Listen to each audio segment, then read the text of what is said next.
அப்படின்றது சின்ன வயசுல ஒரு ஃபேமிலியோட கொண்டாடுவோம். எங்க அம்மா அப்பா எல்லாம் இருந்து இன்னும் நல்லா போயிட்டு இருக்கு. ஆனா குடும்பத்தோட சேர்ந்து கொண்டாட முடியல. வணக்கம் மக்களே, இன்னும் 2 நாள்ல பாத்தீங்க அப்படின்னா தீபாவளி வரப்போகுது. இந்த தீபாவளியை ஒவ்வொருத்தங்களும் ஒவ்வொரு விதமா கொண்டாடுவாங்க. இந்த தீபாவளியை மக்கள் எப்படி கொண்டாடுறாங்க அப்படின்னு சொல்லிட்டு மக்கள்கிட்ட கேட்டு தெரிஞ்சுக்கலாம் வாங்க. 2 நாள்ல தீபாவளி வரப்போகுது. இந்த மாதிரி நீங்க தீபாவளி கொண்டாடுவீங்களா?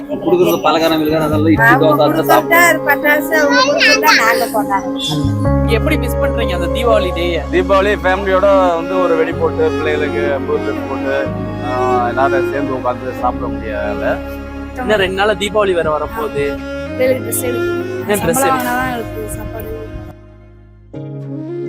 மக்களுக்கும் என் குடும்பத்துக்கும் தீபாவளி வாழ்த்துக்கள். தமிழர்களுடைய பண்பாடே பாத்தீங்க அப்படின்னா பகிர்ந்து உண்ணுதல் தான். ஆனா இங்க நிறைய பேர் அவங்களுடைய தீபாவளியை கொண்டாடுறதுக்கே ரொம்பவே கஷ்டப்படுறாங்க. சோ அப்படிப்பட்டவங்களுக்கும் பகிர்ந்து கொடுத்து இந்த தீபாவளியை ரொம்ப சேஃபா அருமையா கொண்டாடுங்க. ஹாப்பி தீபாவளி.